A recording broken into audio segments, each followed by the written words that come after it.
আলামাতুস সাআ বিল কুবরা ওয়া বিস সাগরা, কুবরা হোক সুগরা হোক ছোট হোক বড় হোক সব আলামত আমাদের মাঝে বাস্তবায়ন হয়ে গেছে। নারীরা পর্দায় থাকবে, নারীদের পর্দার থাকার পরিমাণ কম না বেশি? নারীরা পর্দায় থাকে, সেই তুলনায় নারীদের পর্দা করনেওয়ালা নারীর পরিমাণ বেশি নাকি বেপর্দায় চলার মতো নারীর সংখ্যা বেশি? পৃথিবীর মধ্যে পুরুষের সংখ্যা বেশি নাকি নারীর সংখ্যা বেশি? আলামাতুস সাআ, পৃথিবীতে নারীর সংখ্যা বেড়ে যাবে। যখনই বেড়ে যাবে তখন ইফটিজিং চলবে, জেনা ব্যভিচার চলবে, বেড়ে যাবে, অন্যায় বেড়ে যাবে, নিকৃষ্টতম কাজ মানুষ সম্পাদন করবে। কুকুর যেমনি ভাবে রাস্তাঘাটে নির্লজ্জতার মতো কাজ করে, মানুষের মধ্যে এমন হাইওয়ানের মতো চরিত্র এসে যাবে, নির্লজ্জ হয়ে যাবে, লজ্জা বলতে কিছুই থাকবে না। আল হায়াউ শু'বাতুম মিনাল ঈমান, লজ্জা হলো ঈমানের একটা অংশ। যার ভেতরে লজ্জা থাকবে না তার ঈমান নাই, তার ঈমানের একটা অংশ চলে গেছে। এভাবে আমাদের মাঝে নারীদের মাঝে এখন লজ্জার সংখ্যা কম না বেশি? লজ্জার পরিমাণ কম না বেশি? আওয়াজ করে বলতে হবে। আমরা মরণের সময় নারীদেরকে ডেকে ডেকে গোসল দেই, তার খাটিয়ার উপর চাদর দিয়ে তাদেরকে পর্দা দেখাই, সারা জীবন সে কোনোদিন পর্দা করে নাই। ইন্নাল হামদালিল্লাহি নাহমাদুহু ওয়া নাস্তাঈনুহু ওয়া নাস্তাগফিরুহু ওয়া নু'মিনু বিহি ওয়া নাতাওয়াক্কালু আলাইহি ونعوذ بالله من شرور أنفسنا ومن سيئات أعمالنا من يهده الله فلا مضل له ومن يضلله فلا هادي له ونشهد أن سيدنا وسندنا وحبيبنا وطبيب ربنا وطبيب قلوبنا ومولانا محمدا عبد الله ورسوله هو الذي أرسله الله تعالى بالحق بشيرا ونذيرا وداعيا إلى الله بإذنه وسراجا منيرا. أما بعد فقد قال الله تعالى في كلامه المجيد وفي فرقانه الحميد. أعوذ بالله من الشيطان الرجيم. بسم الله الرحمن الرحيم. إن جهنم كانت مرصادا للطاغين مآبا. وقال تعالى يا أيها الذين آمنوا صلوا عليه وسلموا تسليما. اللهم صل على سيدنا مولانا محمد وعلى آل سيدنا مولانا محمد. الحمد لله. মুআজ্জাজ মুকাররম সম্মানিত প্যারা হাজিরিন, সব সময় সুস্থতার সাথে আছে, কিন্তু মুহূর্তের মধ্যে স্ট্রোক আছে না নাই? কিন্তু সেও জানতো না যে আজকে স্ট্রোকের কারণে সে মারা যাবে। জানতো? কেউ জানে না। এই জন্য ইদা জা আজালুহুম লা ইস্তাখিরুনা সাআতাও ওয়া লা ইস্তাকদিমুন। আল্লাহ বলেন নির্ধারিত সময় যখন আসবে, কেউ হাঁটতেছে, সামনে একটা কদম বাড়ানোর ক্ষমতা তার থাকবে না। কেউ খাচ্ছে, একটা লোকমা মুখে দিয়েছে, পরবর্তী লোকমাটা মুখে দিবে, এটার সময় তার নাই, এর মাঝেই শেষ। আছে না নাই? হঠাৎ করে স্ট্রোক। এই যে নির্ধারিত সময়টা আসবে, মৃত্যুর সময় নির্ধারিত সময় আসে। কেউ ধনাঢ্য ব্যক্তি হবে, সেটাও তার নির্ধারিত সময়ে ধনাঢ্য হবে, অনির্ধারিত সময় সে ধনাঢ্য হবে না। কেউ ভিক্ষা করছে, এক সময় সে কোটিপতি হয়েছে, সেও জানতো না যে সে ভিক্ষা করার মাধ্যমে সে কোটিপতি, বাড়ির মালিক হয়ে যাবে। ঠিক কিনা? যদিও একটা কেয়ামতের আলামত যে যাদের পায়ে জুতা নাই, রাখাল, ওই জুতা নাই, এই ব্যক্তিরাও বাড়ির মালিক হয়ে যাবে, বিশাল বড় বড় অট্টালিকার মালিক হবে। এটা কিয়ামতের আলামত, আলামাতুস সাআ। তো সেও জানতো না সে যে কোটিপতি হবে এবং বিশাল বড় একটা বাড়ির মালিক হয়ে যাবে। তো নির্ধারিত সময়ে সেটা মালিক হয়েছে। আবার নির্ধারিত সময়ে কেউ অসুস্থ হচ্ছে, আবার নির্ধারিত সময় ছাড়া কেউ সুস্থ হচ্ছে না। অনেকে মনে করে শুধু নাপা খেলেই তো জ্বর চলে যায়, কিন্তু এক সময় নাপা খাইতে খাইতে অ্যান্টিবায়োটিক পর্যন্ত খায়, তারপরও জ্বর যায় না। আছে না নাই? ওটা নির্ধারিত সময়ে সে কি হবে? সুস্থ হবে। কারণ নির্ধারিত সময়ে অসুস্থ হবে, নির্ধারিত সময়ে সুস্থ হবে, নির্ধারিত সময়ে ধনী হবে, নির্ধারিত সময়ে গরিব হবে। এটা লেখা আছে পৃথিবীর ও সৃষ্টির 50,000 বছর পূর্বে। সুবহানাল্লাহ পড়েন। নুন ওয়াল কলামি ওয়া মা ইয়াসতুরুন। কসম ওই কলমের এবং কলম যা লিখেছে। কি লিখেছিল? 50,000 বছর পূর্বেই আল্লাহ পাক মানুষের এবং পৃথিবীর তাকদীর লিখেছেন। সুবহানাল্লাহ পড়েন। নির্ধারিত সময় ছাড়া কিছুই ঘটবে না। এজন্য নির্ধারিত সময়ে মুসল্লিরা নির্ধারিত সময়ে আবার আসবে। কেউ শুরুতে চলে আসছে, কেউ মাঝখানে চলে আসবে, কেউ একেবারে নামাজে যখন দাঁড়াবে তখন আসবে। তো নির্ধারিত সময় ছাড়া কেউ এদিক সেদিক হতে পারে না। তো আল্লাহ পাক এটার প্রশ্নের জবাব দিলেন যে নির্ধারিত সময়ে এই হিসাব দিবসটা সংগঠিত হবে, নির্ধারিত সময় ছাড়া আসবে না, যে যত কিছুই করুক। তো দেখেন, যারা গাড়ির ড্রাইভারি করে, যেমন আমাদের ঢাকার শহরে যে লোকাল বাসগুলো, প্যাসেঞ্জার যতই তাড়াহুড়া করুক, যত কিছুই বলুক, তার নির্ধারিত সময় সে গাড়ি ছাড়বে না। অনেকে গালমন্দ করতে থাকে, অশ্লীল ভাষাও ব্যবহার করে, কিন্তু সে কর্ণপাত করে না, কারণ সে তার নির্ধারিত সময়ে গাড়িটা ছাড়বে এবং যতটুকু প্যাসেঞ্জার তার মন মতো হবে ততক্ষণ সে ছাড়বে, কেউ কারো কথা সে শোনে না। তো দেখেন, সব কিছু নির্ধারিত সময়ই হয়। তা আল্লাহ পাক এটাই বলতেছেন যে যে যাই কিছু বলুক না কেন, যেই তাড়াহুড়া করুক না কেন, কিয়ামত আসে না কেন, আযাব আসে না কেন, যে যতই কিছুই বলুক না কেন, আমার নির্ধারিত সময় ছাড়া আযাব আসবে না।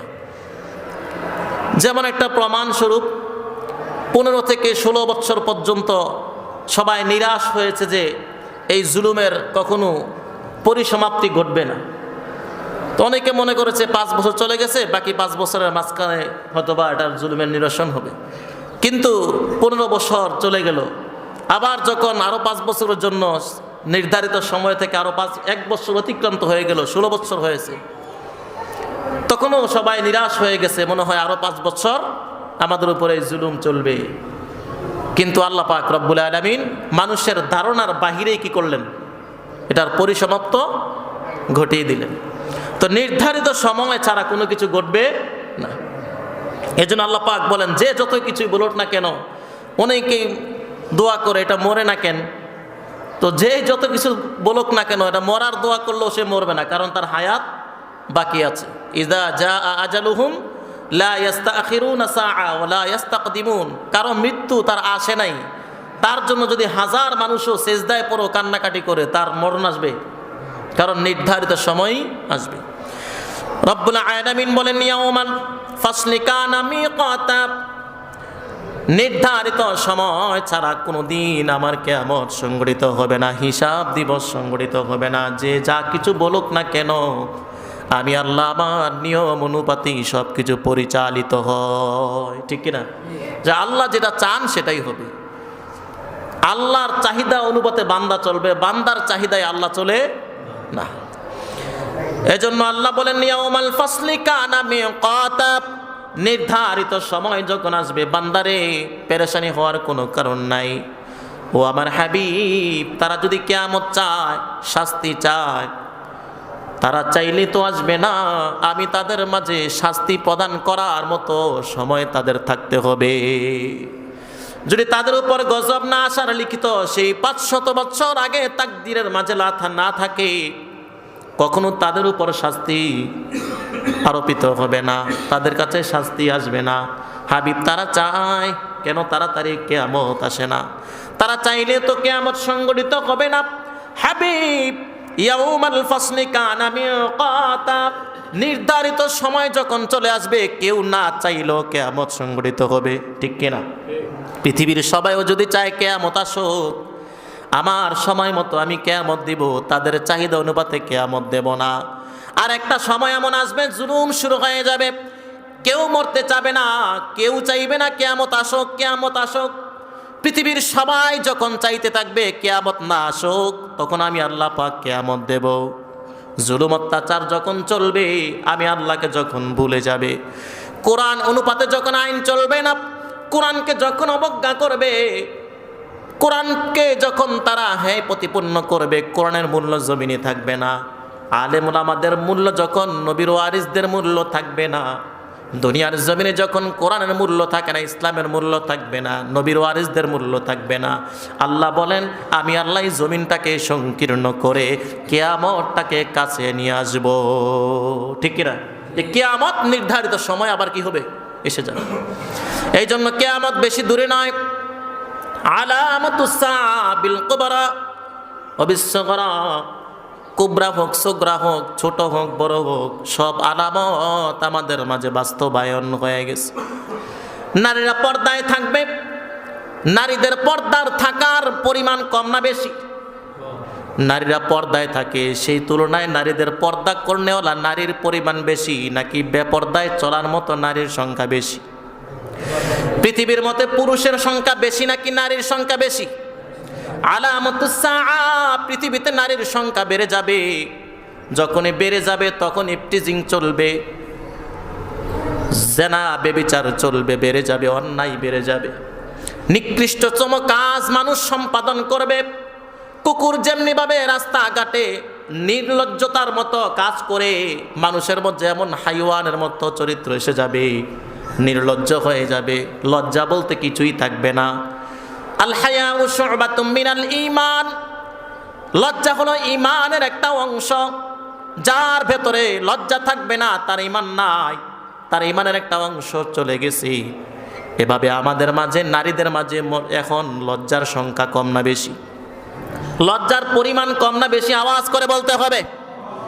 আমরা মরণের সময় নারীদেরকে ডেকে ডেকে গোসল দেই, তার খাটিয়ার উপর চাদর দিয়ে তাদেরকে পর্দা দেখায়, সারা জীবন সে কোনোদিন পর্দা করে নাই। মরণের সময় খাটিয়ার উপর তার পর্দা দিলে কি হবে? কবরস্থ করার সময় কবরের উপরে পর্দা দিলে কি হবে? বরং তারা যদি জীবনে মরার আগে পর্দার উপরে থাকতো, মরার পরে খাটিয়ার উপর পর্দা দিলে মানুষ তার এই খাটিয়া দেখে দেখে কান্নাকাটি করত। একজন ভালো নারী দুনিয়ার জমিন থেকে চলে গেছে, হায় দুনিয়ার জন্য এটা একটা বিপর্যয়। সবাই কান্না করত, আর তাদের মধ্যে চেতনা আসতো, সারা জীবন পর্দা করেছে। আজ দেখো এই নারীর উপরেও পর্দা রয়েছে, কবরস্থ করার সময় তার উপরে পর্দা আছে। কিন্তু যেই নারীটা সারা জীবন পর্দা করে নাই, বেপর্দা চলেছে, অর্ধ উলঙ্গ অবস্থায় চলেছে, মৃত্যুর পরে তার আমলনামা বন্ধ হয়ে যায়। সারা জীবন পর্দা কি জিনিস বুঝে নাই, বেপর্দায় চলেছে, মরণের পরে তার খাটিয়ার উপরে পর্দা দেয়, কবরস্থ করার সময় পর্দা দেয়, যেন তার শরীরের আকার আকৃতি কেউ দেখতে না পারে। সাদা মার্কিন কাপড় দিয়ে পূর্ণ দেহটাকে ঢেকে রাখার পরেও তার খাটিয়ার উপর চাদর দেয়। কবরস্থ করার সময় কবর উপরে কাপড় দেয়, যেন তাকে কেউ না দেখে। মাহরাম পুরুষ ছাড়া কবরে তাকে কেউ স্পর্শ করতে পারে না। কিন্তু দুনিয়ার জমিনে কত গায়রে মাহরামের সাথে সাক্ষাৎ করেছে, কত গায়রে মাহরামের সাথে কথা বলেছে, কত গায়রে মাহরামের সাথে সংমিশ্রণ তার ছিল, জেনা ব্যভিচারে লিপ্ত ছিল। বাজার হাটে চলে গেছে একা একা, মাহরাম পুরুষ তার সাথে নাই। শুধু বোরকা না, পর্দা না, বেপর্দা অবস্থায় চেহারা খুলে, হাত পা খুলে, দেহের অঙ্গ প্রত্যঙ্গগুলো পরিষ্কারভাবে মানুষের চোখের সামনে তুলে ধরে বের হয়েছে।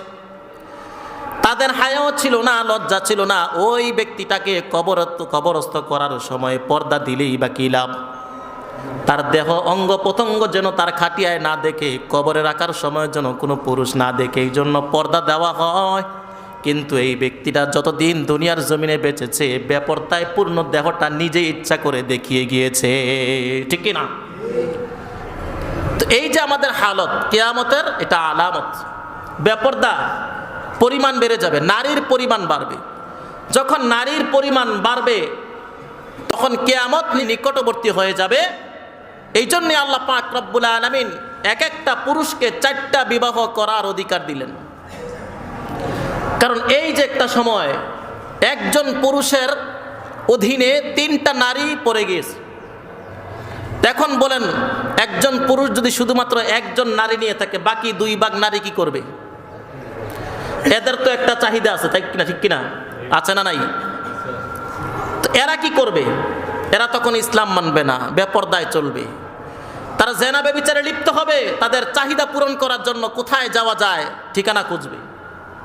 জায়গায় জায়গায় আবাসিক হোটেল, অপকর্ম চলতেছে। কারণ হলো যে একজন পুরুষ এখন একজন নারী নিয়ে সন্তুষ্ট হয়ে গেছে।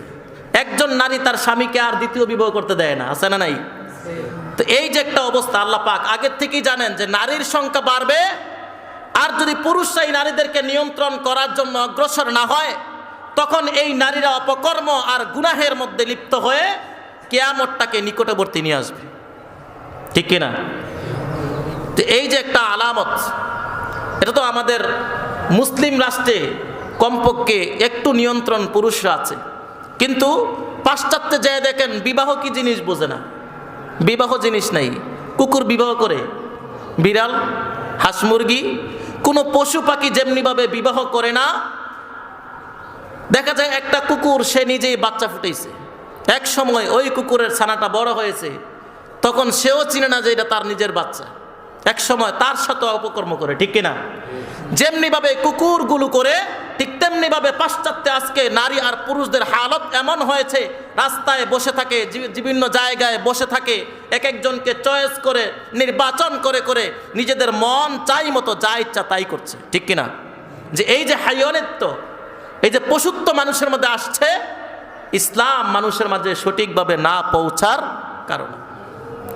যদিও আমাদের কাছে ইসলাম পৌঁছেছে, কিন্তু আমরা কতটুকু ইসলামকে মেনে চলছি? যে এই যে একটা অবস্থা বহির রাষ্ট্রে, যেখানে অমুসলিমদের আনাগোনা, যেখানে পাশ্চাত্য, এরা তো ইসলাম কি জিনিস বুঝেই না। বিবাহ আবার কি? বিবাহ লাগেই না। বিবাহ ছাড়া যাদের জীবন যাপন চলছে, শুধু তাই নয়, এখন রোবটের মাধ্যমেও বাচ্চা ফুটাচ্ছে, বাচ্চা জন্ম দিতেছে। নারী লাগে না, নারীদের মাধ্যমে সিজার করতে হবে, সে কষ্ট করবে 10 মাস, এটা চলবে না। এখন নিজেদের বাচ্চা রোবটের মাধ্যমে, বিজ্ঞানীদের মাধ্যমে, কম্পিউটারে ফুটাচ্ছে। নাউজুবিল্লাহ পড়ান। যে এই যে হালত, এটা পৃথিবীর ধ্বংসের জন্য একটা মূল কারণ, ঠিক কিনা? এই জন্য এগুলা হলো আলামাতুস সাআহ। নির্ধারিত সময়ে নির্ধারিত কাজ আমরা করছি না, যার ফলে পূর্বেই বলেছিলাম প্রত্যেকটা পুরুষ তার প্রত্যেকটা পরিবারের দায়িত্ব গ্রহণ করা।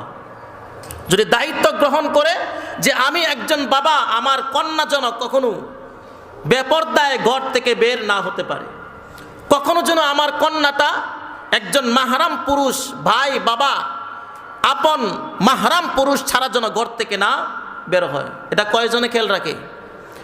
এখন এমন অবস্থায় পড়েছে, বাচ্চাদেরকে ছোটবেলা থেকে যদি পর্দার জন্য উৎসাহ না করা হয়, তাহলে এখন অবস্থা এমন যে ছোট বাচ্চা সে কি পর্দা করবে? তাকে যদি পর্দায় অভ্যস্ত না করেন, একটু বড় হয়ে গেলে তখন এই পর্দা তার কাছে একটা জঙ্গল মনে হবে, তার কাছে অস্বস্তিকর মনে হবে। আপনি ছোটবেলা থেকেই তাকে সেভাবেই গড়ে তুলতে হবে।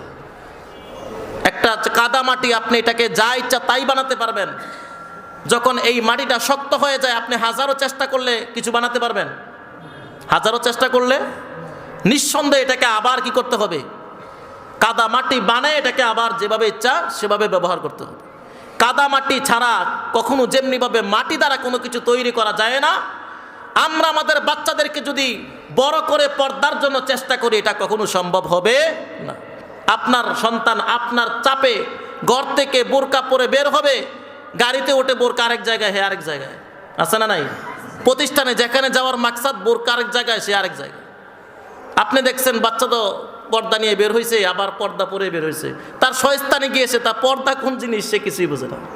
তো এই জন্য বড় হলে সন্তানকে পর্দা করাবেন, এটা চলবে।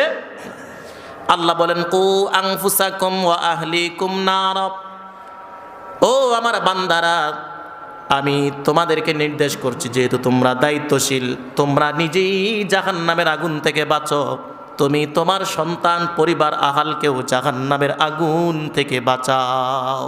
এটা যদি পালন করতে হয় তাহলে আমাদের শুরু থেকেই চেষ্টা করতে হবে, ঠিক কিনা? এই জন্য বাচ্চাদেরকে শুরু থেকেই নামাজ পড়ানোর জন্য মার সাথে দাঁড় করায় দিবেন। মায়েরা যারা আছে তাদেরকে এটা গ্রহণ করতে হবে যে বাচ্চাদেরকে ছোটবেলা থেকেই পাশে দাঁড় করে নামাজের জন্য কি করা, তাকিদ দিতে হবে যে বাচ্চারা মায়ের সাথে দাঁড়ায় দাঁড়ায় নামাজ পড়বে, তবে এই মাটা নামাজি হতে হবে। আমাদের মাঝে এমন মাও আছে যারা জীবনে এখনো পর্যন্ত এক ওয়াক্ত নামাজ কি জিনিস বুঝেই না, ঠিক কিনা? তো এই মায়ের গর্ভ থেকে কি বের হবে? কি বের হবে? আব্দুল কাদের জিলানী রহমতুল্লাহ আলাইহি মায়ের গর্ভ থেকে 18 পারা কোরআন শরীফ মুখস্থ করে বের হয়েছে এমনি। কি হয়েছিল? বিশাল বড় ঘটনা। তার বাবা ছিলেন একজন বুজুর্গ, একটা ফল খেয়ে 12 মাস জেল কেটেছে, শুধুমাত্র একটা অর্ধ ফল খেয়েছে। বেশি আসছিল তাও নদীর পারে, ফলটা নষ্ট হয়ে যাবে। অথচ আমাদের শরিয়ায় রাস্তার মাঝে যদি কোনো একটা খাবারের জিনিস পড়ে যায়, একটা আলু পড়ে গেছে, একটা পেঁয়াজ পড়ে গেছে, একটা টমেটো পড়ে গেছে, শরিয়া বলতেছে এটা রাস্তা থেকে উঠায় নিয়ে নিজে খেয়ে ফেলো, কোনো কিছু জরিমানা নাই, কোনো সমস্যা নাই। এটাই হলো উত্তম। কারণ এটা যদি পড়ে থাকে গাড়ির চাক্কার নিচে কি হবে? শেষ, ধ্বংস হয়ে যাবে। এটা রিজিক, কারণ এটা খোঁজার জন্য কেউ আসবে না। যেই জিনিসটা নষ্ট হয়ে যাওয়ার খাবারের বস্তু, এটা নষ্ট হয়ে যাওয়ার সম্ভাবনা, রাস্তায় পড়ে থাকলে এটাকে উঠিয়ে খেয়ে ফেলতে পারবে। কিন্তু টাকা যদি হয় অর্থ, এটা তো আর নষ্ট হবে না, যে কেউ এটা কি করতে পারবে? গ্রহণ করতে পারবে। এই জন্য টাকা যদি কেউ পেয়ে থাকে এটাকে সঠিক স্থানে পৌঁছে দেওয়া তার দায়িত্ব। তবে যদি অল্প টাকা হয়, 5 টাকা 10 টাকা হয়, ওটা মসজিদে অথবা যেই কোনো দান করার খাদে সোয়াবের নিয়ত ছাড়া যার টাকা তার নিয়তে কি করা? দান করে দিবে, বক্ষণ করবে না। কিন্তু আমাদের দেশে যা পাই তাই খাই, আছে না নাই? যে পাইছি রে 10 টাকা, মানে 10 টাকায় মনে হয় যে না পুরো 10 পৃথিবী পাইছি, আছে না নাই? 10 টাকা পাইছেন, তার সোয়াবের নিয়তে আপনি দান করে দিবেন। কারণ আপনার যে দায়িত্বটা আসছে আপনি পাইছেন, তাকে পৌঁছে দেওয়ার মাধ্যম দুইটা, সরাসরি তার কাছে পৌঁছে দেওয়া অথবা নির্ধারিত সময় অতিক্রান্ত হওয়ার পরে তার নামে কি করা? দান করে দেওয়া। যেমন আপনি 1000 টাকা পাইলেন, আপনি 40 দিন পর্যন্ত এটা খোঁজ করলেন, কাউকে পেলেন না, কেউ নাই এটার, তখন আপনি কি করবেন? এটাকে দান করার খাদে সদকা হিসাবে, আপনার সোয়াবের নিয়তে না, যার টাকা তার নামে আপনি কি করবেন? মানে এটা যার টাকা তার নামে আমি দান করে দিলাম, তার আমলনামায় কি হয়ে যাবে? এই টাকার সোয়াব পৌঁছে যাবে, সে তার হক পেয়ে গেছে, আপনিও আপনার দায়িত্ব পালন করে দিলেন। কুল্লুকুম রাইন ওয়া কুল্লুকুম মাসউলুন আন রিআয়াতিহি। কারণ প্রত্যেকেই দায়িত্বশীল, যখন যেই দায়িত্বের স্থানে বসে যাবে তখন তাকে ওই দায়িত্ব সঠিকভাবে পালন করতে হবে। আপনি টাকা পেয়েছেন, আপনি এখন এই টাকা তার কাছে পৌঁছে দেওয়ার দায়িত্বশীল। এই জন্য পৌঁছে দেওয়ার দায়িত্ব হলো আপনার। এই জন্য যেহেতু আপনার দায়িত্ব এসে গেছে, দায়িত্ব পালন করতে হবে। আপনি যদি সঠিকভাবে পালন না করেন, অপেক্ষা না করে তার কাছে নাও পৌঁছান অথবা তার নামে দান নাও করেন, নিজে খেয়ে ফেলেন, তাহলে আপনি এটা খেয়ানত করছেন। এটার জবাবদাহি আল্লাহর কাছে আপনাকে করতে হবে। পূর্বে বলেছিলাম এটা তো একটা দায়িত্ব। আর যারা নিজেরা অন্যায়ভাবে ভাঙচুর করে বাড়ি গাড়ি ব্যবসা বাণিজ্য, বাংলাদেশের একটা যে অস্থিতি পরিবেশ সৃষ্টি হয়েছে, কিছু কিছু আছে ডাকাত চোর, সন্ত্রাসী মানুষের ব্যবসা প্রতিষ্ঠানে চাঁদার জন্য আক্রমণ করছে, আছে না নাই? চুরি ডাকাতির পরিমাণ কম না বেশি? এই যে কাজগুলো করছে এগুলো হলো হকুল ইবাদ। হকুল্লাহ যেটা আছে, নামাজ আপনি আজকে পড়েন নাই, পরের দিন আপনি এমন তওবা করছেন, কাজা কাফারা আদায় করে তওবা করলেন, আল্লাহ পাক আপনার এই অন্যায়টাকে ক্ষমা করে দিতে পারে। কিন্তু হকুল ইবাদ যেটা বান্দার হক, অনেক জুমাতে এটা বলেছি, বান্দার হক আল্লাহ পাক কখনো ক্ষমা করবেন না, কারণ এটা বান্দার সাথে সম্পৃক্ত। এজন্য অন্যায়ভাবে যদি কোনো বান্দার হক আপনি গ্রহণ করে থাকেন, কার জন্য গ্রহণ করছেন এটা আপনাকে বুঝতে হবে। আপনি জোর জবরদস্তি করে এক একজনের ব্যবসা প্রতিষ্ঠান ভাঙচুর করে তার কাছ থেকে চাঁদা দাবি করে তার যে ব্যবসা প্রতিষ্ঠানকে আপনি শেষ করে দিলেন, এই যে তার হক নষ্ট করলেন, হাসরের ময়দানে এই অপরাধে আপনি অপরাধী হয়ে আল্লাহর সামনে দাঁড়াতে হবে। তো যার জন্য এত পেরেশানি, এটা তো দুনিয়ার হালত।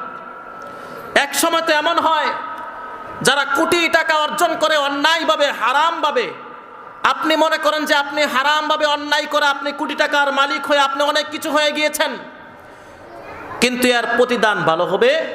কারণ হারাম এমন একটা জিনিস, এটা হলো বিষের মতো।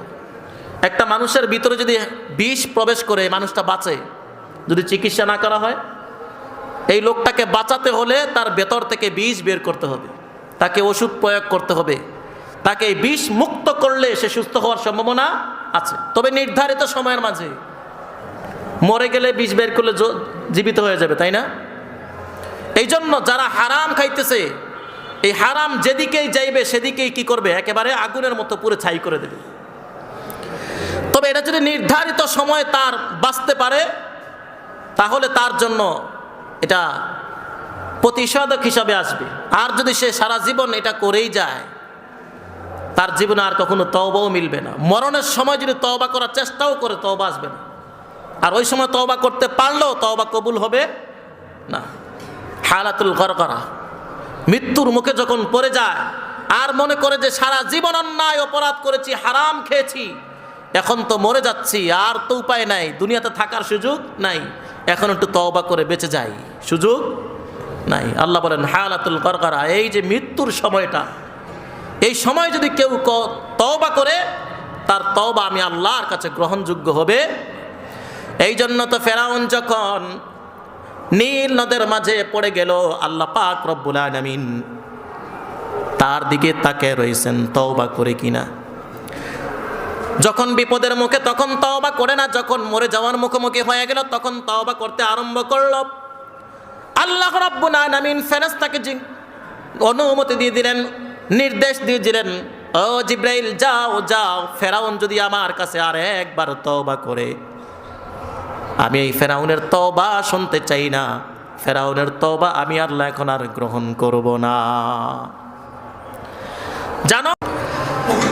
কিন্তু একটা সময়, নির্ধারিত সময় যখন এসে গেল, এই ফেরাউন জুলুম করতে থাকলো। রাতের বেলা আল্লাহর কদমে সেজদায় পড়ে থাকে, দিনের বেলা খোদা দাবি করতে থাকে, জুলুম অন্যায় করতে থাকে। বনে ইসরাইলের অসংখ্য শিশুদেরকে, মুসা আলাইহিস সালামকে হত্যার উদ্দেশ্যে বাচ্চাদেরকে দুনিয়ার জমিনে আসতে দেয় নাই। মায়ের গর্ভে যদি সন্তান থাকতো সেটাও মেরে ফেলতো। দুনিয়ার জমিনে পুত্র সন্তান জন্মানোর সাথে সাথে তাকে হত্যা করত।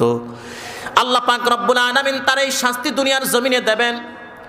যখন মৃত্যুর মুখোমুখি হয়ে গেল, ফেরাউন আল্লাহর কাছে সেই রাত্রের মতো তওবা করতে আরম্ভ করলো, আল্লাহ আমাকে ক্ষমা করে দেন, আমি অন্যায় করেছি, আমাকে ক্ষমা করে দেন, আমি তওবা করলাম, আর জিন্দেগিতে কোনোদিন খোদা দাবি করব না, কোনোদিন জুলুম অত্যাচার করব না।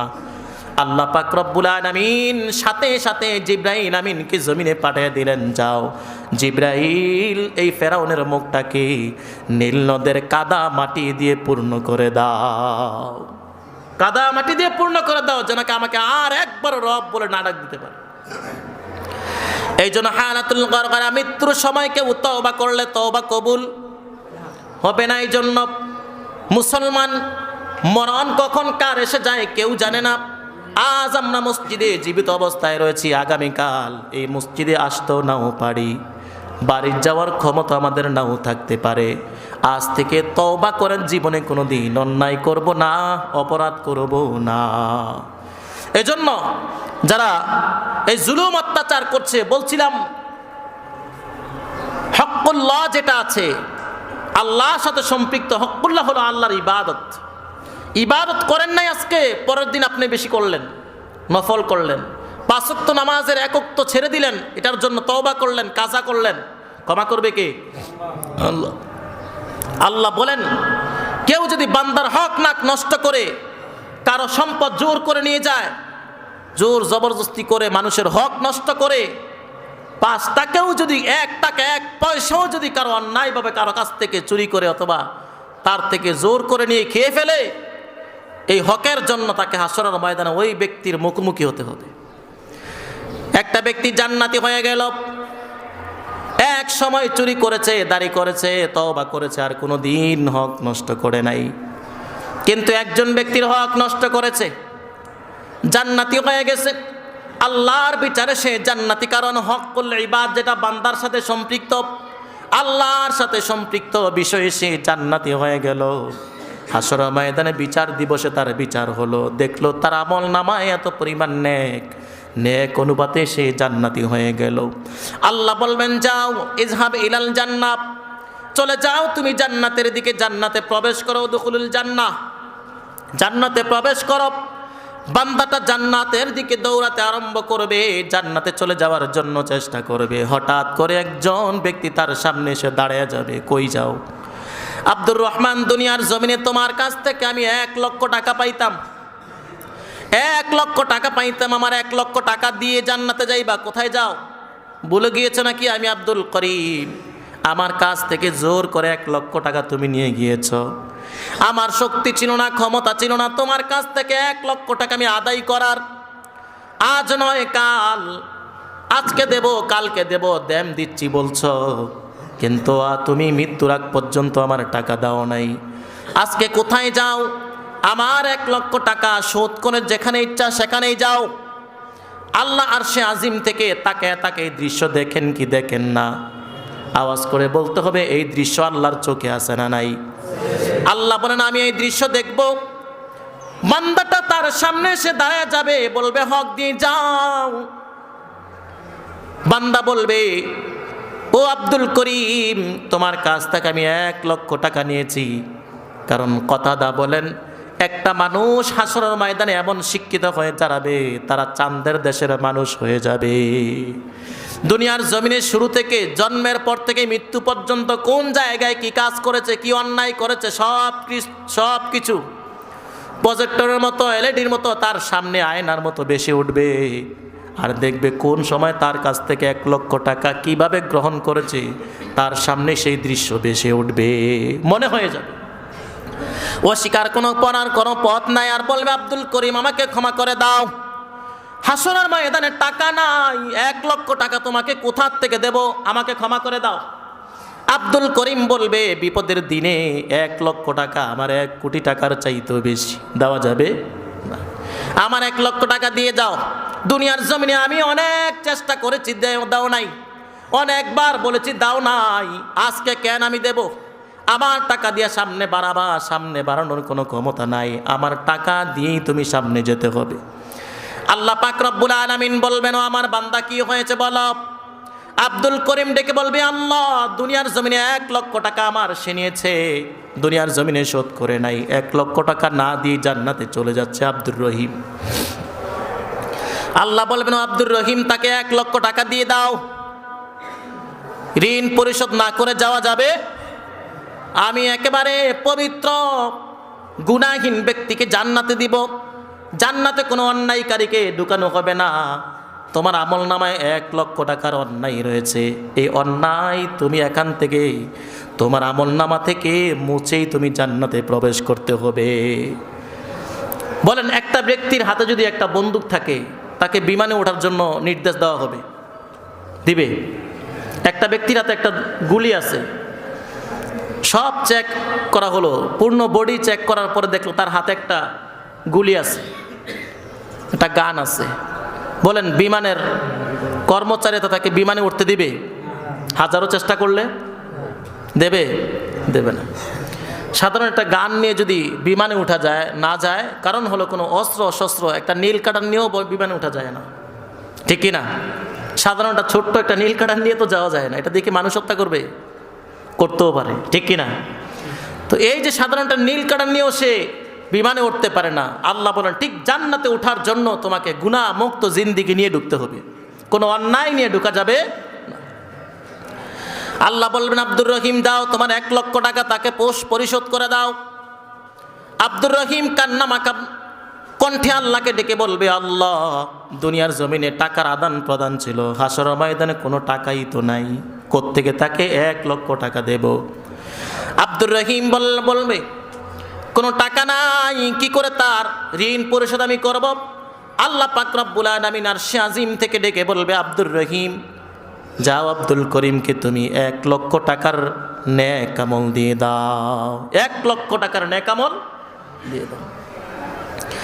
এক পর্যায়ে এমন হবে 1 লক্ষ টাকার নেক আমল তার আমল নামা থেকে ট্রান্সফার হবে ওই আব্দুল করিমের আমল নামায়। 1 লক্ষ টাকার আমল নেক আমল আব্দুল করিমের আমল নামায় ট্রান্সফার করা হবে। ট্রান্সফার করতে করতে এক পর্যায়ে এমন হবে 1 লক্ষ টাকা তার বাকি রয়ে গিয়েছে, কিন্তু 1 লক্ষ টাকার আমল নামা তার আমল নামার মধ্যে নাই। 1 লক্ষ টাকার আমল তার আমল নামায় নাই। আব্দুর রহিমের আমল নামা থেকে নেক চলে যেতে যেতে সব চলে গেছে, এখনো দেখি ঋণ পরিশোধ হয় নাই। আব্দুর রহিম আল্লাহর কাছে কান্না করে বলবে, আল্লাহ আমার আমল নামে আর কোনো নেক নাই, শুধু বদ আমল রয়েছে। ওজন করার পরে নেক আমল বাড়ি হয়েছিল আর বদ আমল কম হয়েছিল, কিন্তু এখন আমল নামা থেকে সব নেক চলে গিয়েছে, শুধু আমল নামায় বদ আমলই রয়েছে। এখন আমি কি করব? 1 লক্ষ টাকা এখনো পর্যন্ত পূর্ণ হয় নাই। আল্লাহ বলবেন যদি নেক আমল না থাকে, আব্দুল করিমের আমল নামায় যে বদ আমলগুলো রয়েছে ওই বদ আমলগুলো তোমার আমল নামায় নিয়ে আসো। নেক আমল শেষ, আব্দুল করিমের আমল নামা থেকে 1 লক্ষ টাকার বদ আমল তার আমল নামা আবার যোগ করা হবে। এবার বলেন সে জান্নাতি না জাহান্নামী? আব্দুল করিম 1 লক্ষ টাকার নেক আমল নিয়ে আবার নিজের গুনাহগুলো তার আমল নামায় ট্রান্সফার করে আব্দুল করিম জাহান্নামী, সে জান্নাতি হয়ে জান্নাতে প্রবেশ করবে, আর আব্দুর রহিম তার আমল নামা দিয়ে আর গুনাহগুলো তার আমল নামায় যোগ করে সে জাহান্নামী হবে। বলেন মানুষের হক নষ্ট করা যাবে? এই মানুষের হক নষ্ট করলে এই মানুষের কাছ থেকে ক্ষমা নিতে হবে, অন্য তার কাছ থেকে যে হক নিয়েছেন সেটা শোধ করতে হবে। এই হক নিয়ে যদি আপনি মারা যান, আপনি যত বড় নামাজি হন না কেন, আপনি যত বড় হাজি হন না কেন, হাসরের ময়দানে আপনার নেক সব ওই ঋণগ্রস্ত ব্যক্তির কাছে দিয়ে আপনি জাহান্নামী হয়ে জাহান্নামে চলে যাবেন। এজন্য বড় কঠিন বিষয়গুলো। এজন্য হক্কুল ইবাদ তওবা করবেন, কখনো হক্কুল ইবাদের গুনাহ যেন আমল নামায় না থাকে। এটা কারো হক নষ্ট করা যাবে? চুরি করা যাবে? চাঁদাবাজি করা যাবে? আজকে চাঁদাবাজি কারা করে? যেই কোনো একজন বাবা মার সন্তানই তো, নাকি না? যে চাঁদাবাজি করছে কোনো একজন বাবার সন্তান সে নয় তো? চাঁদাবাজি তাকে শিখালো কে? নিঃসন্দেহে এই বাবা মার উপর আল্লাহর যে দায়িত্ব দেওয়া হয়েছিল, নিজ জাহান্নাম থেকে বাঁচাও, পরিবারকেও বাঁচাও, বোঝা গেল ওই বাবা মা নিজেও বাঁচে নাই, নিজের সন্তানদেরকে না বাঁচানোর কারণেই নিজের বাবা মাও জান্নাতে গেল, জাহান্নামে চলে গেল, এবার সন্তানকেও জাহান্নামের পথে ঢেলে দিয়েছে, ঠিক কিনা? এই যে চাঁদাবাজি করছে এরা জান্নাতের আশা করতে পারবে? এই যে হকুল ইবাদ নষ্ট করছে, কয়জনের হক সে নষ্ট করছে?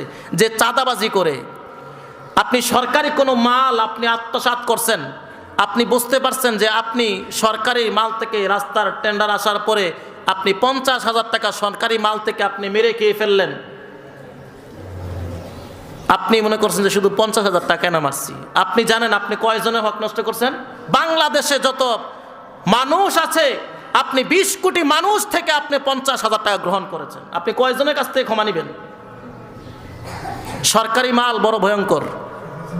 সরকারি মাল যারা গ্রহণ করছে তারা একজনের নয়, যেই কোনো রাষ্ট্রীয় সম্পদ হোক, যারা এই সম্পদ গ্রহণ করবে যদি 1 টাকাও গ্রহণ করেন, বোঝা গেল আপনি 1 টাকা 18 কোটি 20 কোটি মানুষের কাছ থেকে নিয়েছেন।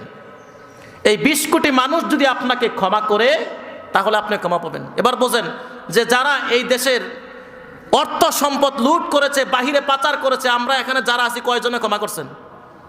আচ্ছা বলেন তো একজনে, যে যারা লুট করে বাহিরে যে বাড়ি গাড়ি নিয়ে বসে আছে আমরা সবাই ক্ষমা করে দিছি, এমন একজন আছে?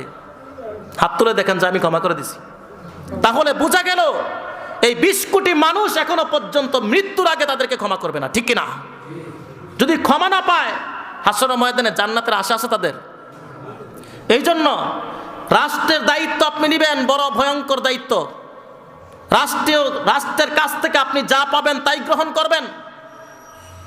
শুধু তাই নয়, আবু বকর অথবা ওমর রাদিয়াল্লাহু তাআলা আনহুর ঘটনা, যখন বাইতুল মাল থেকে তিনি খাবার পাইতেন, স্ত্রী বললেন আমি এই বারবার এই রাষ্ট্রীয় মাল খাইতে খেতে ইচ্ছা করে না, আমার একটু জবের খাবার খেতে ইচ্ছা হয়।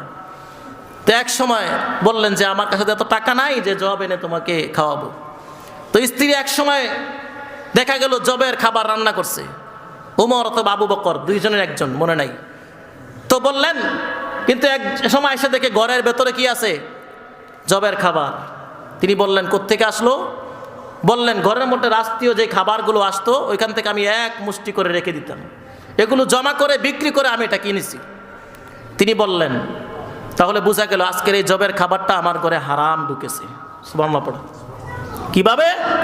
তার মানে আমি বুঝলাম যে আমার ঘরের মধ্যে রাষ্ট্রীয় যেই খাবারগুলো আসছে এই খাবারের মাঝে এক মুষ্টি খাবার বেশি যোগ হচ্ছে। এক মুষ্টি খাবার কি হচ্ছে? বেশি আসছে। এই খাবার আমার নয়, এই খাবার হলো আমার পূর্ণ রাষ্ট্রের ব্যক্তির। এক মুষ্টি খাবার পরের দিন থেকে তিনি কমাই দিলেন, যে ঘরের মধ্যে এক মুষ্টি খাবার কম আসবে এখন থেকে। দায়িত্ব পালন করেছিলেন তারা, আজকে আমরা দায়িত্ব পালন করি। আমাদের প্রয়োজনের অতিরিক্ত সম্পদ, দেশের সম্পদগুলো লুট করে এমন ঋণী হয়েছে, হাসর ময়দানে ইন্নাল মুনাফিকিনা ফিদ দারকিল আসফালি মিনান নার, মুনাফিকের খাতায় নাম লেখে ইলেকশনের পূর্বে বলেছে রাস্তাঘাট সব করে দেব, ইলেকশনের পরে তাকে আর খুঁজে পাওয়া। এটা মুনাফিক নাকি মুসলমান? এটা স্থান কোথায় আছে?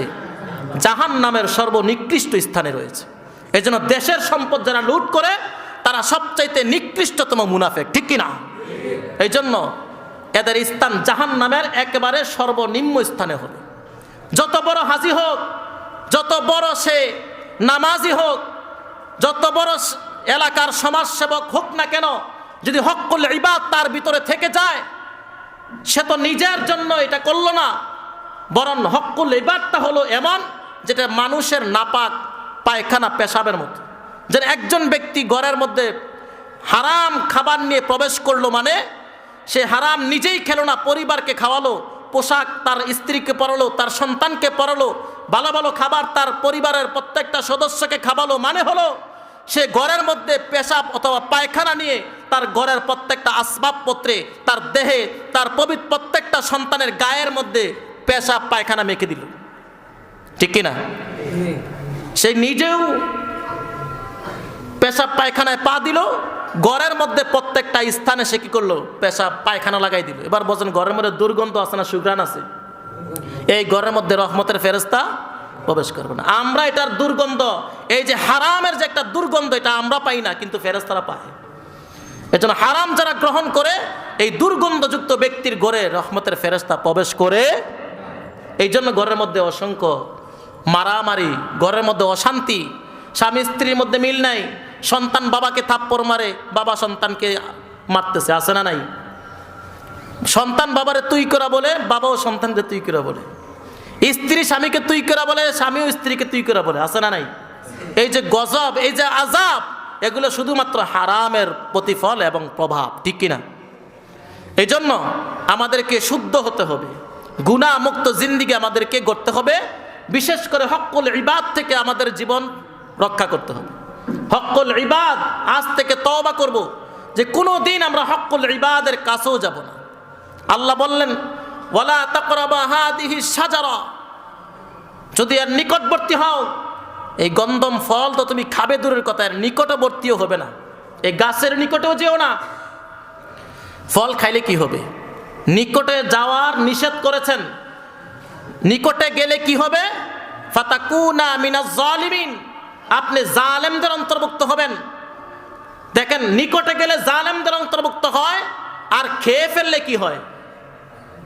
জালেমদের অন্তর্ভুক্তই নয়, বরং তাকে আসমান থেকে, জান্নাত থেকে জাহান্নামের, দুনিয়ার জাহান্নামের বাথরুমে পাঠিয়ে দিছে। এই দুনিয়াটা হলো জান্নাতের বাথরুম। পেশাব পায়খানা ধরছে, কোথায় যাবে? জান্নাতে তো বাথরুম নাই, জান্নাতের বাথরুম হলো দুনিয়া। যাও, দুনিয়াতে চলে যাও। তো দেখেন, হক্কুল ইবাদের নিকটবর্তী হওয়াও যাবে না, এবং খাওয়া তো দূরের কথা, ঠিক কিনা? নিকটবর্তী তো হবে দূরের কথা, খাওয়াও যাবে না। খাওয়া দূরের কথা, নিকটেও যাওয়া যাবে না। এজন্য হক্কুল ইবাদ থেকে বাঁচতে হবে আমাদেরকে। কিন্তু আমাদের ঘরে ঘরে প্রত্যেকটা স্থানে শুধু হক্কুল ইবাদ নষ্ট করার মতো মানুষের অভাব নাই। কিন্তু আমরা নামাজ পড়তেছি 5 ওয়াক্ত, কোরআনের মজলিসে লক্ষ লক্ষ মানুষের জমায়েত, পটুয়াখালী কই বলি, যশোর বলি, ঢাকায় বলি, বড় বড় সেমিনার হচ্ছে, বিশাল বড় মাহফিলের আয়োজন হচ্ছে, লক্ষ লক্ষ, 20 লক্ষ, 15 লক্ষ মানুষের সমাগম। কিন্তু দেখা যায় এই 20 লক্ষ মানুষের মাঝেও একজন মানুষ খুঁজে পাওয়া যায় না যারা কি হক্কুল ইবাদ থেকে মুক্ত আছে, ঠিক কিনা? বড় বড় আয়োজনে উপস্থিত হলে কি হবে? আজকে আধা ঘন্টা 1 ঘন্টা পর্যন্ত মসজিদে, জুমার মসজিদে বয়ান শোনার জন্য বসে থাকলে কি হবে যদি আমরা হক্কুল ইবাদ থেকে মুক্ত না হতে পারি? এজন্য তওবা করব, জীবনে আর কোনোদিন হক্কুল ইবাদ নষ্ট করব, হক্কুল ইবাদের গুনাহ যেন আমাদের আমলনামায় যোগ না হয়, এটার জন্য চেষ্টা করতে হবে। পারবো তো ইনশাল্লাহ? 2 হাত তুলে আল্লাহকে দেখান যে আল্লাহ, আমরা কোনোদিন আর হক্কুল ইবাদ এর নিকটবর্তী যাব না। আল্লাহ কবুল করুন, বলুন আমিন। এই জন্য হক্কুল ইবাদ থেকে যারা বেঁচে যাবে তার জন্য জান্নাত একেবারে সহজ। হক্কুল ইবাদ থেকে বাঁচলেই জান্নাত সহজ। কারণ হক্কুলের জন্য আপনি যখনই তওবা করবেন, ক্ষমা করবেন কে? যে একটা অমুসলিম সারা জিন্দেগি সে গুনাহ করেছে, যখনই সে কালিমাটা পড়ে লা ইলাহা ইল্লাল্লাহ মুহাম্মাদুর রাসূলুল্লাহ পড়ার সাথে সাথে আল্লাহ বলেন, আল্লাহর হাবিব বলেন, আল ইসলামু ইয়ানহাদিমু মা কানা ক্বাবলাহু, সে ইসলাম গ্রহণ করার সাথে সাথে পিছনে যত অন্যায় অপরাধ করেছে সাথে সাথে এই কালিমা তার জীবনের সকল গুনাহকে মুছে দেয়। সুবহানাল্লাহ। তো এই জন্য হক্কুল ইবাদ থেকে যদি বাঁচতে পারেন, হক্কুল্লাহর জন্য আপনি যখনই তওবা করবেন খালেস নিয়তে, আল্লাহ বলেন ইয়া আইয়ুহাল্লাযীনা আমানু তুবু ইলাল্লাহি তাওবাতান নাসুহা, একটু খালেস তওবা আমি আল্লাহর কাছে করে দেখো বান্দা, আমি আল্লাহ পাকের ক্ষমতার জোর কতটুকু। সুবহানাল্লাহ। আল্লাহ পাক বললেন লা তাকনাতু মির রাহমাতিল্লাহ, আমার এই রহমত থেকে বান্দা তুমি নিরাশ হয়ে যেও না। শুধুমাত্র একটু আমি আল্লাহর কাছে খালেস তওবা করা মাত্রই আমি আল্লাহ তোমার জীবনের সকল গুনাহ মাফ করে বেগুনাহ মাসুম বানায়া আমি আল্লাহ তোমাকে জান্নাতি হিসাবে গ্রহণ করব। এই জন্য হক্কুল ইবাদ রাখা যাবে না। আল্লাহ সব গুনাহ ক্ষমা করবেন, কিন্তু এই হক্কুল্লাহ কখনো হক্কুল ইবাদ ক্ষমা করবেন না যদি এই বান্দা ক্ষমা না করে। এবার বুঝেন, আমরা যদি রাষ্ট্রীয় কোনো দায়িত্ব না থেকে রাষ্ট্রীয় সম্পদ গ্রাস না করি, যদি আমাদের এলাকার কোনো ব্যক্তির সম্পদ আমি চুরি করছি, অন্যায়ভাবে খাইছি, তার কাছে সে জীবিত অবস্থায় ক্ষমা চাওয়া সম্ভব আছে। কিন্তু আপনি যখন সরকারি রাস্তা থেকে একটা ইট নিয়ে গেলেন, হ্যাঁ, ওটা পাথর নিয়ে গেলেন, রাষ্ট্রীয় সম্পদের যেই কোনো একটা অংশ আপনি গ্রহণ করলেন, আপনি কার কাছে ক্ষমা চাবেন? আপনি প্রধানমন্ত্রীর কাছে ক্ষমা চাইলে চলবে? মালটা কি প্রধানমন্ত্রীর নাকি জনগণের? একজনের নাকি পূর্ণ 20 কোটি মানুষের? তা আপনি কার কাছে ক্ষমা চাবেন? তার মানে বোঝা গেল যে রাষ্ট্রীয় সম্পদ মরে যাব, তারপরে 1 পয়সা গ্রহণ করা যাবে অন্যায়ভাবে। রাষ্ট্র যতটুকু আপনার জন্য নির্ধারণ করেছে অতটুকু আপনি সন্তুষ্ট থাকতে হবে। আর যদি মনে হয় না আমি পুলিশের চাকরি করলে মাত্র 10,000 টাকা বেতন পাবো, এটা আমার চলবে না, আপনাকে পুলিশে যোগ দিতে কে বলছে? আপনি যদি মনে করেন যে 10,000 টাকা বেতন পাবো, বাকি 1 লাখ টাকা আমি সুদ আর ঘুষে পাবো, যদি এই চিন্তা নিয়ে আপনি এই চাকরিতে ঢুকেন, বুঝতে হবে আপনার জীবনও শেষ, পরিবারের জীবনও শেষ, সব শেষ। আপনি যদি এই বেতনে টিকতে পারেন জয়েন দেন, অন্যথায় অনেক কাজ আছে। আপনি যদি সারাদিন রিক্সা চালান, প্রতিদিন 1,000 টাকা ইনকাম হলো, মাসে 30,000 টাকা, আপনি 10,000 টাকা পুলিশের চাকরি কে কইছে দিতে? ঠিক কিনা? আপনি যদি সারাদিনে তরকারিও বেচেন 1,000 টাকা করে, আপনার ইনকাম হলেও মাসে 30,000 টাকা ইনকাম, কয় টাকা আপনি খাবেন? হালাল উপার্জন, হালাল খান। আপনি দুনিয়াটাকেই প্রাধান্য দিলেন। কিছু ব্যক্তি আছে দুনিয়াটাকে এমনভাবে প্রাধান্য দেয় যে আখিরাত এটাকে কিছুই মনে করে না।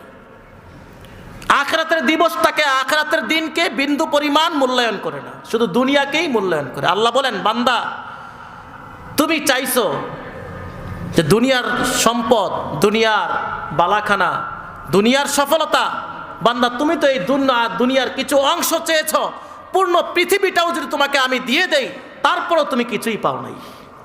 কারণ হলো আমি সর্বনিম্ন জান্নাতীকে যেই জান্নাতটা দেব, জানো এই জান্নাতটা কত বড়? যেই দুনিয়াটার কিছু অংশ চেয়েছ, এই দুনিয়ার 10 দুনিয়ার সমান ছোট্ট জান্নাতটা হবে। তো কোন দুনিয়ার জন্য আমরা ব্যস্ত? আমরা অনেকে মনে করি যা বলতেছি এগুলা সব মাত্র শুধু কর্ণপাত হচ্ছে, এগুলো আসলে সত্য না। যদি এটা মনে করি যে এগুলা সত্য না, সব মিথ্যা, তাহলে আপনি মুমিনই না, ঠিক কিনা? আপনি মুমিন না। আপনি একটা পরিবারের জন্ম হওয়া, একটা সিলসিলা হিসেবে আপনি মুসলিম পরিবারে জন্ম হয়েছেন, আপনার নাম মুসলমান, এটুকুই। আবার কেউ তো বলে যে আমার পরিচয় মুসলিম হিসাবে আমার পরিচয় নয়, ধর্মীয়ভাবে আমার কোনো পরিচয় নাই, আমি একজন বাঙালি, এটাই আমার পরিচয়। নাউজুবিল্লাহ পড়বেন না? অথচ ইসলামই হলো আমার সবচেয়ে বড় পরিচয়। মুসলিম আর অমুসলিম এই দুইটা ভাগেই পৃথিবীর জমিনে থাকবে। বাঙালি আর ইন্ডিয়ান এটা নিয়ে ভাগ থাকবে। একজন বলে আমার সবচেয়ে বড় পরিচয় হলো আমি একজন বাঙালি, ধর্ম দিয়ে আমার কোনো পরিচয় নাই। নাউজুবিল্লাহ পড়েন।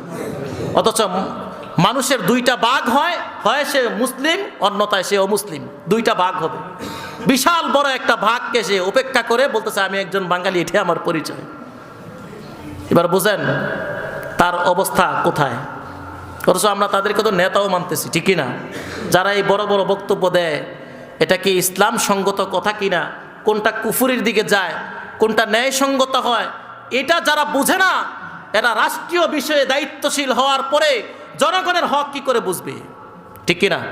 কোনটা জনগণের হক, কোনটা জনগণ পাবে আর পাবে না, এটা তারা কি করে বুঝবে? এই জন্য আমাদের সবচেয়ে বড় পরিচয় হলো আমরা মুসলমান, ঠিক কিনা? মুসলমান হয়ে আমাদেরকে মৃত্যুবরণ করতে হবে। এই জন্য ইউসুফ আলাইহিস সালাম বলছেন তাওয়াফানি মুসলিমা ওয়া আলহিকনি বিসসালিহিন, আমাকে মুসলমান হয়ে মৃত্যু দিয়েন, মুসলমান না বানায় মৃত্যু দিয়েন না। তিনি বলছেন যে আমাকে নবী হিসাবে মৃত্যু দিয়েন, মুসলমান হিসাবে মৃত্যু দিয়েন। এই জন্য আমাদের সবচেয়ে বড় পরিচয় হলো মিল্লাতা আবিকুম ইব্রাহিম ওয়া সাম্মাকুমুল মুসলিমিন। আমরা মুসলমান, বাঙালি আমাদের পরিচয় নয়। বাঙালি আমরা রাষ্ট্রীয়ভাবে, আমাদের রাষ্ট্র আমাদেরকে পরিচয় যে আমরা বাংলাদেশের মানুষ, আমরা বাঙালি, কিন্তু আমাদের ধর্মীয় বিষয়ে আমরা সবচেয়ে বড় পরিচয় হলো আমরা মুসলমান, ঠিক কিনা? আল্লাহ আমাদেরকে সঠিক বুঝে হক্কুল ইবাদ থেকে বেঁচে থেকে আমাদেরকে জীবন গড়ে জান্নাতি হওয়ার তৌফিক দেন, বলুন আমিন। মনে থাকবো তো ইনশাআল্লাহ? এই প্রতিজ্ঞা নিতে হবে। বড় বড় সেমিনারে, বড় বড় মজলিসে উপস্থিত হলেই চলবে না, আমাদের জীবনটাকে গড়তে হবে। হক্কুল্লাহ আমাদের জীবনে থাকবে, চলে গেলে তওবা করব, আল্লাহ পাক পূর্ণ করে দিবে সাথে সাথে, ঠিক কিনা? কিন্তু হক্কুল ইবাদ যদি হয়ে থাকে, এটা পূর্ণ করার কেউ নাই। এজন্য হক্কুল ইবাদ থেকে বাঁচতে হবে।